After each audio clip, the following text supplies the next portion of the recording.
trying to understand the global landscape these days. It often feels like you're trying to put together one of those massive 10,000-piece jigsaw puzzles. Yeah, blindfolded maybe? Exactly, blindfolded. It's complex, it's sprawling, and honestly, the pieces just don't seem to fit. Not until you have the right map or the right framework. Precisely. And that's really what we're aiming for today. We're doing a deep dive into one of the most critical relationships shaping everything right now, the dynamic between the United States and China. And we've got quite a stack of sources here to help us sift through it all for you. We're talking foundational texts, cutting-edge analysis. This isn't just about the latest headline. No, this is about the deep currents, right? Yeah. History, geography, tech. Everything. We've got thinkers like Robert T. Kaplan, Paul Kennedy, Henry Kissinger on the geopolitical side.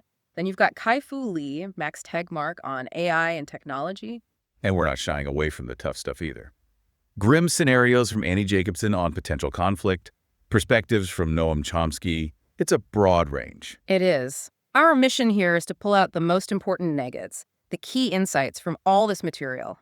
We want to help you understand the underlying forces really driving this relationship. What it means for the global order, and maybe most importantly, why you should care. So what does it all mean for you? Well, let's unpack this. First up, let's dig into China's, unique development path and its, frankly, huge aspirations. Our sources, especially Kai-Fu Lee's AI superpowers from 2018, paint a really interesting picture here. Yeah, Lee starts way back in 2004 looking at China's early internet scene, and it was wild. He describes over 5,000 group buying companies popping up. 5,000. And to outsiders, this looked, chaotic. More than chaotic. Lee says it was seen as a joke, basically. A caricature of an internet ecosystem. People thought it was just shameless copying, totally devoid of any original ideas. Just clones of Western sites, mostly. Exactly. Lee mentions that huge numbers of these companies were, quote, laughable, run by ambitious but clueless entrepreneurs who really had no chance of surviving what he calls the ensuing bloodletting. It really did look like a mess from the outside. But here's the twist, the kind of counterintuitive part Lee brings out. He talks about figures like Wang Zheng, started out as a, quote, geeky engineer who cloned American websites. Yeah. Standard story, but Wang transformed. He became a serial entrepreneur, someone with a real knack for tech products, business models, and what Lee calls gladiatorial competition. Gladiatorial, that's the key phrase. It is, because Lee's argument is that this intense, brutal bloodletting, this seemingly copycat chaos, it wasn't just copying. It acted like a forge. Like a crucible. Yeah, exactly. It forged an incredibly resilient, battle-hardened, and ultimately innovative tech sector in China. The survivors weren't just imitators. They were tough, adaptable, and fiercely competitive. It's a sort of Darwinian process, he describes. Survival of the fittest, but in the tech sphere. And rather than stifling innovation, this intense competition actually accelerated it in some ways, creating this unique environment. And from that brutal early phase, Lee then talks about the rise of what he calls the 7 giants of corporate AI research. You've got the big U.S. names, Google, Facebook, Amazon, Microsoft. And then China's heavy hitters, Baidu, Alibaba, and Tencent, the BAT Trinity. And Lee makes this really provocative claim here. He says these companies have basically morphed into what nations were 50 years ago. Wow, what does he mean by that exactly? He sees them as large and relatively closed-off systems. They concentrate talent, pour resources into breakthroughs, but crucially, these breakthroughs mostly stay in-house. They're not sharing globally in the way universities or even older corporations might have. So like digital nation states hoarding their advancements, that's a powerful idea. It really changes how you think about where power resides now. Totally. And Alibaba's a prime example within China. Lee points to its huge success, obviously, but also projects like its City Brain in Hangzhou. Ah, yes, the AI-driven city management system. Exactly. Using AI for urban planning, traffic control, even predictive policing. This isn't just online shopping. It's deep integration of tech into society's fabric. It cements Alibaba as a, quote, dominant AI player. And this tech muscle, this AI capability, it feeds directly into China's wider ambitions, its sense of identity. Which brings us to Graham Allison's book, Destined for War. Right. Allison lays out China's national goals very clearly. What's the first one he identifies? First is about history. Returning China to the predominance in Asia it enjoyed before the West intruded.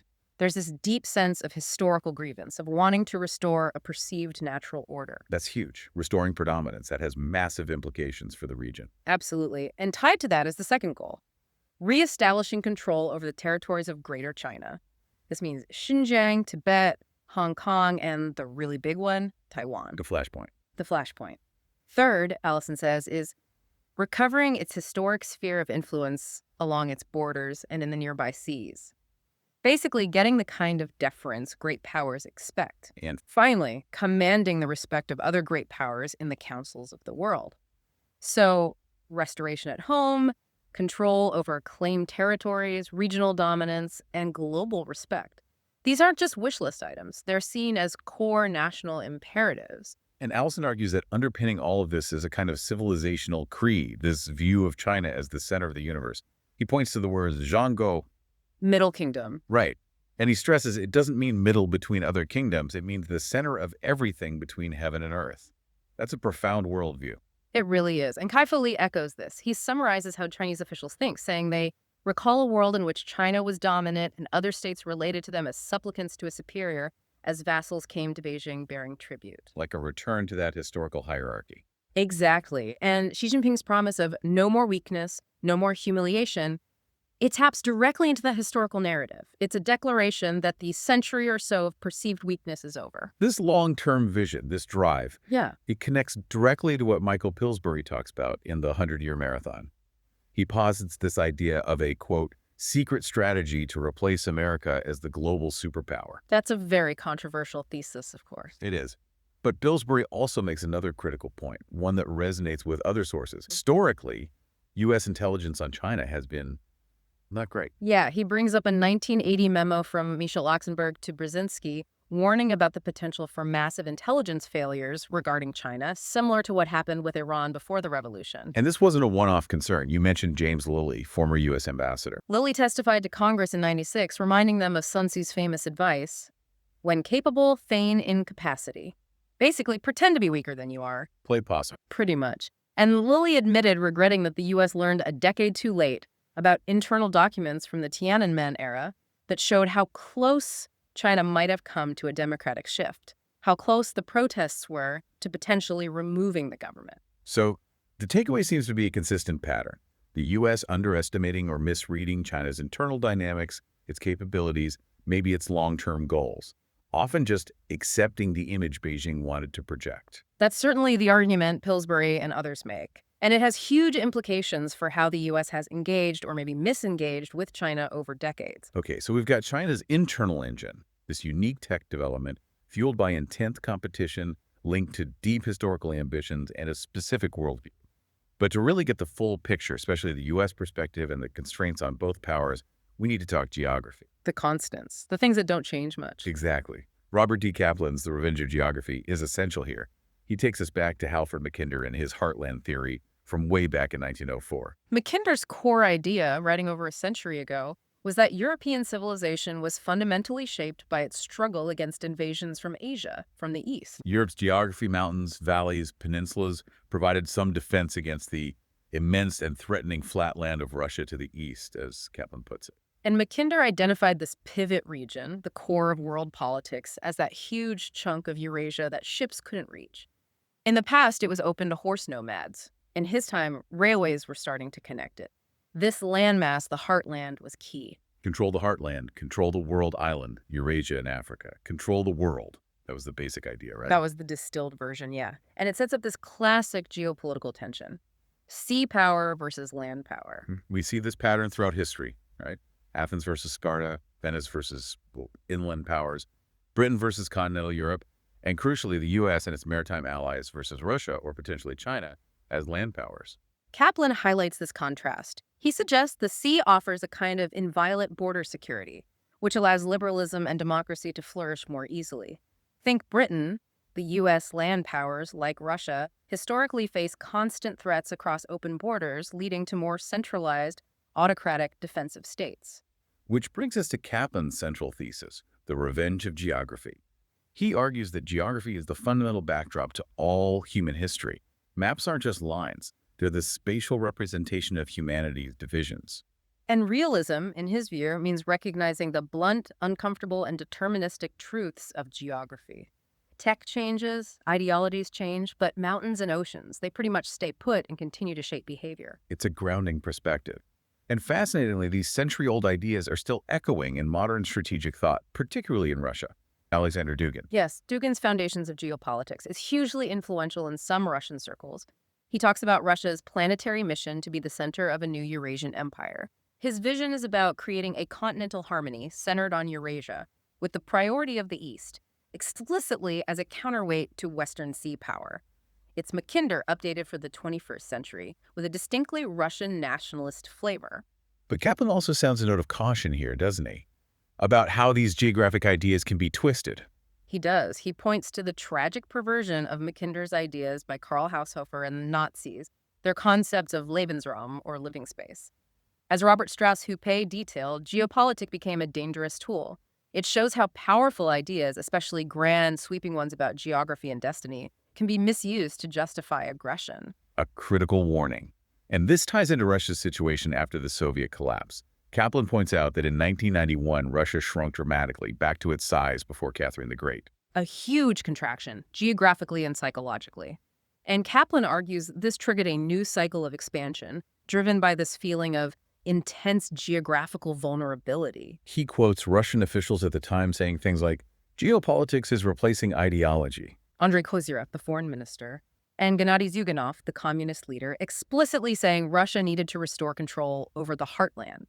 It shows how quickly those deep-seated geographical anxieties resurfaced once the ideological overlay of communism dissolved. Geography bites back. Okay, so we have China's internal drive and worldview, and these enduring geopolitical realities shaping players like Russia and influencing U.S. strategy. Now let's bring it together and look directly at the U.S.-China relationship itself. How did it evolve? What are the roots of the current rivalry? Thinking about the history, you really have to start with Nixon's opening to China, right? Kissinger's book on China details this incredible shift. It was a seismic shift. Kissinger describes it as Nixon deciding to sidestep the rhetoric of 2 decades. All the Cold War hostility, the non-recognition, pushed aside. The focus became purely geopolitical. Talk to China to reshape the global balance against the Soviet Union. And it happened fast. From irreconcilable conflict to a presidential visit. It shows how quickly strategic realities can override ideology sometimes. Absolutely, pure realpolitik. But even after that opening, the relationship had its rough patches pretty quickly. Kissinger mentions things getting increasingly distant under George H.W. Bush, especially citing tensions over Taiwan even back then. So Taiwan was a sticking point from early on, even after a rapprochement. Definitely. It shows that while the strategic alignment against the Soviets was powerful, these fundamental differences and competing interests, especially over Taiwan, never really went away. They were just perhaps papered over for a while. And then, over the subsequent decades, China just got stronger and stronger. Kissinger references an assessment by someone named Song. Yes, Song. Looking back after 30 years of China's economic boom, Song's point was that China had reached a position of strength. The populace, especially the youth, felt now the opportunity is coming. Opportunity for what exactly? Opportunity to reclaim that central role. Song noted other powers like Russia and Europe were increasingly interested in ties with China, and crucially, China was becoming self-sufficient in tech. It wouldn't need the West's products or goodwill anymore. That changes the power dynamic completely. That self-sufficiency point is key. And this growing strength, maybe combined with that historical lack of transparency, feeds back into Pillsbury's point about U.S. intelligence failures. Right. The Tiananmen example again. The U.S. supposedly learning years too late how close things might have been to changing because they didn't have good insight into internal Chinese dynamics or documents. It suggests a recurring blindness, or at least a significant blind spot, in understanding China's trajectory and maybe its ultimate aims, misreading the signals, perhaps consistently. Which leads to the big question. What is the nature of this competition? Is it just standard great power rivalry or something deeper? Samuel P. Huntington, in his Clash of Civilizations, argues it's more fundamental. How so? He points out that U.S. conflicts with China span a huge range of issues: trade, human rights, Tibet, Taiwan, South China Sea, weapons, way broader than typical state-to-state friction. Suggesting it's not just about one or two specific disagreements. Exactly. Huntington argues these conflicts are rooted partly in different cultures, but critically, they also involve fundamental issues of power. He puts it bluntly, China is unwilling to accept American leadership or hegemony in the world. The United States is unwilling to accept Chinese leadership or hegemony in Asia. That's pretty unambiguous, a direct clash over who gets to be the top dog, globally and regionally. It is. And Huntington reminds us the U.S. has tried for a century, since the open door policy, to prevent any single power from dominating East Asia. So for him, the root cause of the conflict is this basic disagreement over the future balance of power in that critical region. Who sets the rules? Who leads? This sounds a lot like John Mearsheimer's theory of offensive realism. It fits very neatly. Mearsheimer, in The Tragedy of Great Power Politics, argues states are relentlessly driven to maximize their power for security. The best way to be secure, achieve hegemony, become the undisputed leader so no one else can challenge you.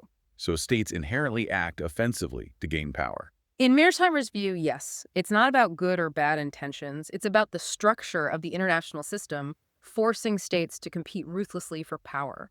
So the U.S.-China rivalry isn't necessarily about culture or ideology. It's the inevitable outcome of two great powers rising and vying for dominance in the same system. A tragic, unavoidable clash in his telling. Okay, let's make this more concrete. Let's talk naval power and the Pacific. Kaplan, in his book Monsoon, points out something interesting about China becoming a sea power. Yeah, he notes that China's relative security on land, no major invasion threats for decades, has actually allowed it to focus outward, to build a great navy and start thinking of the Pacific and Indian Oceans as part of its strategic geography. So building a navy is almost a luxury enabled by land security. Kaplan frames it that way. For a historically insular, land-focused nation like China, a blue water navy is partly the mark of a budding empire of sorts. It signals a shift from continental defense to outward power projection, reflecting its growing global interests. But the geography of the Pacific presents a major challenge for them, doesn't it? This first island chain. Huge challenge. This string of islands, Japan, Ryukyus, Taiwan, Philippines, Indonesia, down to Australia, basically pens China in. Chinese strategists see it, as Kaplan quotes others saying, like a great wall in reverse. A barrier built by U.S. allies. Exactly, a line of guard towers, potentially blocking China's access to the wider Pacific Ocean. And Chinese strategists, Kaplan says, understandably bristle at being boxed in like this. And their response has been pretty assertive, developing these anti-accessory denial or A2AD capabilities. Strategies designed to make it too dangerous for U.S. forces, especially aircraft carriers, to operate close to China's shores. Think advanced missiles, submarines, cyber warfare. Kaplan cites analysts who think China might be close to mastering the ability to hit a moving U.S. carrier with a land-based missile. That would be a game changer for naval power. A complete game changer. And we've seen glimpses of this assertiveness in practice. Allison's book mentions the USS Cowpens incident in 2013. Where the Chinese warship cut right in front of the U.S. cruiser. Yeah, forced the Cowpens to swerve to avoid hitting it. A very deliberate, risky maneuver. And Allison notes the Chinese likely saw the U.S. ship backing off as a sign of weakness, reinforcing their assertiveness. He says this was just one of scores of similar incidents. It's a pattern of pushing boundaries. But Kaplan points out a potential flaw in China's strategy here, right? The sea lanes issue. He does. It's a crucial vulnerability. China can deny access to its coast, perhaps, but it heavily relies on sea lanes for energy and trade. If it can't protect those lanes far out into the ocean, then attacking a U.S. ship near its coast becomes kind of futile. Because the U.S. Navy can still blockade China's vital imports further out. Precisely. So A2AD near home isn't enough if you can't also project power to secure your own lifelines globally. It creates a strategic dilemma for Beijing. Which might explain why their immediate goal isn't necessarily conflict. Jacqueline Newmeyer, cited by Kaplan, suggests Beijing aims to create a power balance so favorable to China that it doesn't need to fight to get what it wants. It's about influencing U.S. behavior, shaping the environment, making resistance seem too costly or pointless, rather than seeking direct confrontation. At least that's the theory. Strategic coercion, almost. You could call it that. And you see the physical infrastructure backing this up.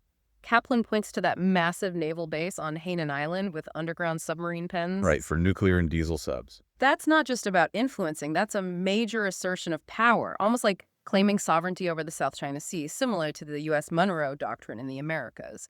It signals a very serious long-term play for regional dominance. Okay, so the stage is set, historical context, geographical constraints, competing ambitions, growing military capabilities.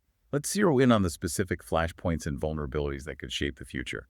This shrinking chessboard idea sounds ominous. When you talk flashpoints, Taiwan is always number one.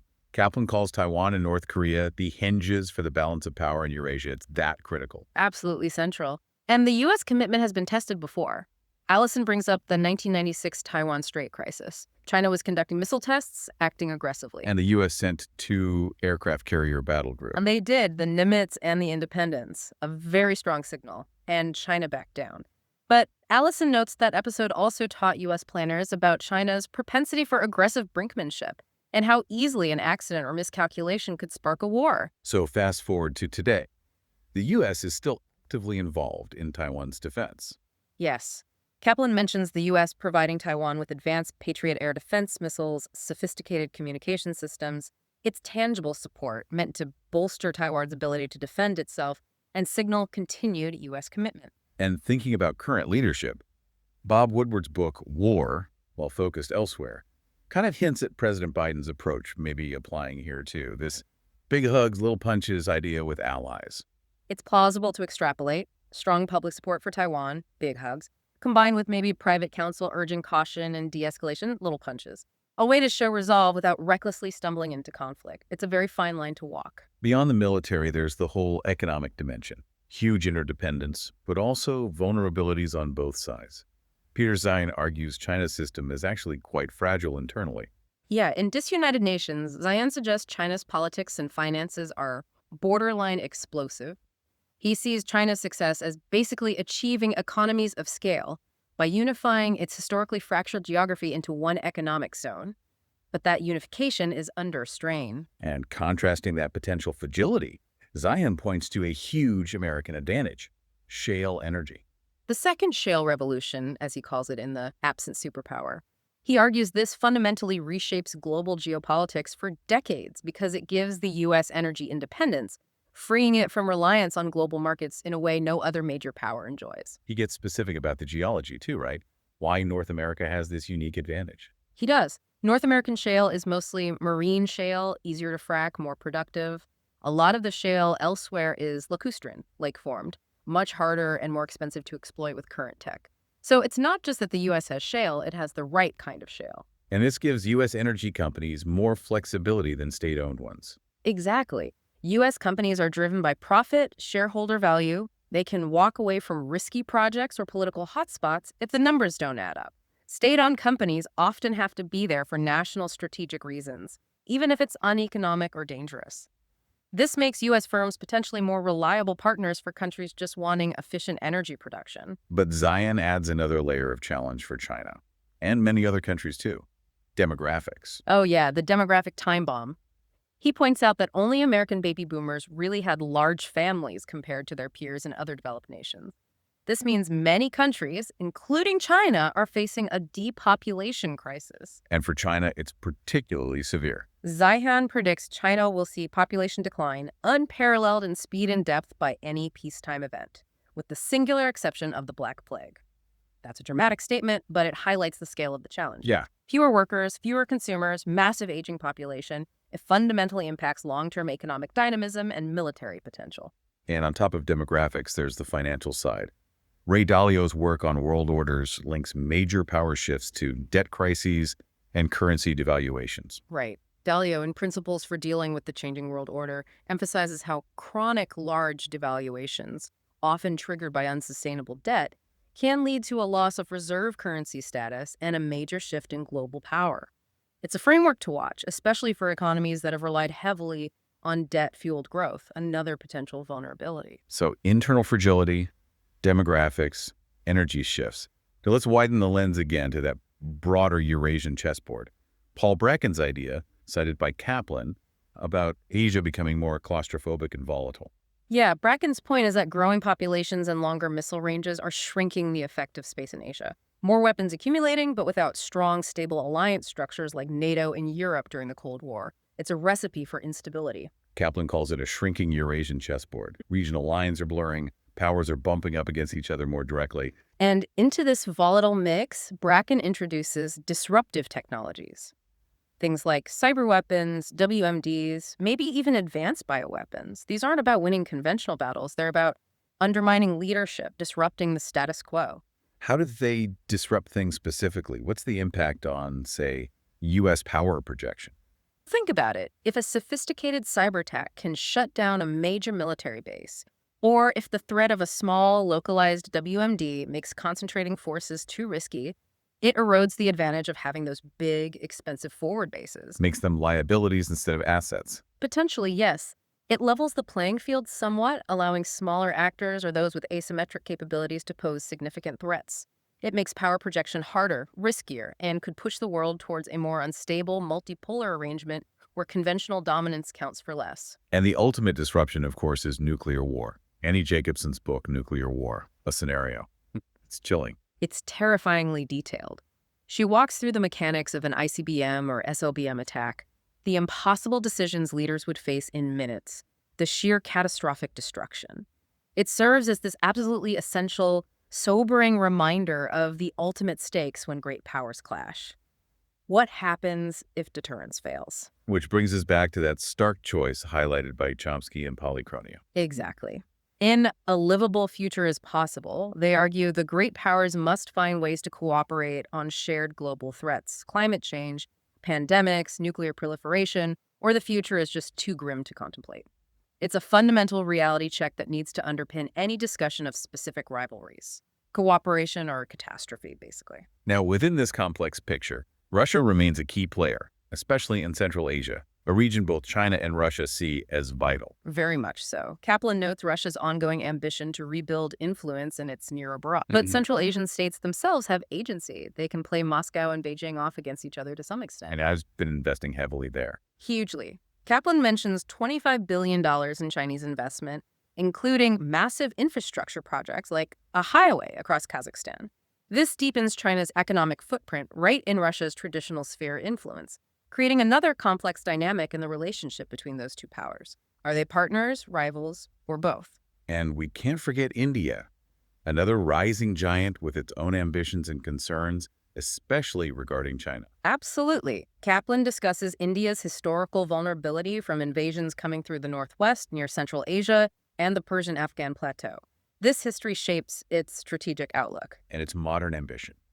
A greater India. Kaplan describes it as India seeking a zone of quiet and informal influence across South Asia and the Indian Ocean. They're developing surveillance capabilities, like satellites, specifically to monitor Chinese activities in Tibet, reflecting deep strategic competition along their border. And Kaplan sees that whole region as incredibly unstable. He calls the greater Indian subcontinent one of the most unstable geopolitical areas globally. He compares it to early modern Europe, constantly shifting alliances, rivalries, but adds the terrifying element of nuclear weapons. It's another potential flashpoint on this crowded, dangerous chessboard. Wow. Okay, so we've covered a lot of ground today. We started with China's internal dynamics, its unique growth model, its deep-seated ambitions rooted in history, and that Middle Kingdom worldview. Then we layered on the timeless constraints of geography, Mackinder's heartland, sea power versus land power, and how those ideas still echo in places like Russia. We traced the U.S.-China relationship from Nixon's opening to the current rivalry, framing it through lenses like Huntington's Clash of Civilizations and Mearsheimer's realism. We looked at the tangible friction points China's naval buildup, the first island chain, the near misses at sea, and the critical hinge of Taiwan. We explore the complex web of economic interdependence and vulnerabilities, China's potential internal fragility, America's energy advantage, the demographic bomb ticking away. And finally, zoomed out to the wider Eurasian chessboard, considering disruptive technologies, the nuclear shadow, Russia's role, and India's rise. It really underscores that this isn't some simple static picture. It's incredibly dynamic. Everything's connected, everything's shifting. Absolutely. The insights from all these sources, they paint a picture of a world driven by forces much deeper and older than the daily news cycle, history, geography, technology, ambition. These are the tectonic plates moving beneath the surface. So let's leave our listeners with one final thought to chew on. Coming back to Robert D. Kaplan, by becoming more expert at reading the map, we can stretch some of the limits the map inflicts. It's a hopeful note, in a way. Understanding the constraints might help us navigate within them, perhaps even overcome some of them. So the question for you, the listener, is, how might really understanding these deep geopolitical currents, the history, the geography, the ambitions, the technologies, how might that understanding empower you to better navigate this complex future? And what responsibility does that knowledge give us as citizens trying to make sense of a world where the lines on the map seem to be constantly shifting?